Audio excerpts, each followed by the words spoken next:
এখানে অ্যাম্বুলেন্সের কোনো মহড়া চলছে না। গতকাল রাতে ঢাকার বেইলি রোডে অগ্নিকাণ্ডের ঘটনায় আহত এবং নিহতদের উদ্ধার কাজে ব্যস্ত এই অ্যাম্বুলেন্সগুলো। চলুন জেনে আসি বিস্তারিত।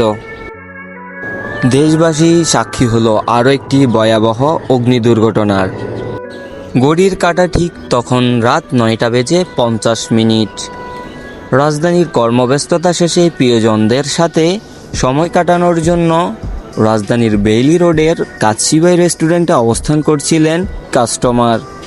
কে জানতো এটাই তাদের শেষ সময়। এরপর নেমে আসে তাদের এক কালো অধ্যায়।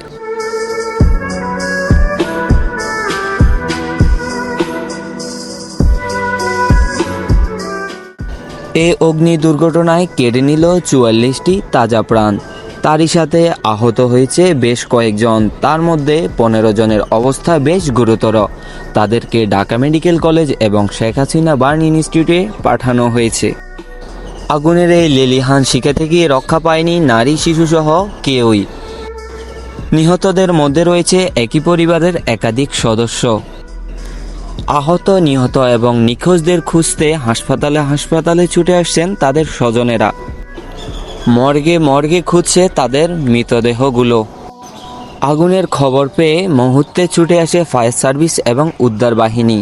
তাদের 2 ঘন্টা প্রাণপণ চেষ্টায় নিয়ন্ত্রণে আসে আগুন। একে একে উদ্ধার করা হয় ভবনটিতে আটকে থাকা লোকদের। স্বজনদের এই বুক ফাটা আর্তনাদ বলে দেয় গতকাল রাতে কি হয়েছিল আসলেই বেইলি রোডে।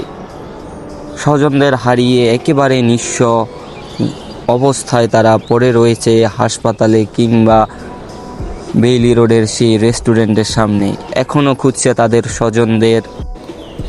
দেশে আর কত অগ্নিকাণ্ডের ঘটনা ঘটলে প্রশাসনের টনক নড়বে, সেই আশায় দেশবাসী। ভোর হবে, নতুন একটি দিনের সূচনা হবে, সবাই কর্মব্যস্ত হয়ে পড়বে। কেবল স্থবির হয়ে পড়বে এই 44টি তাজা প্রাণ।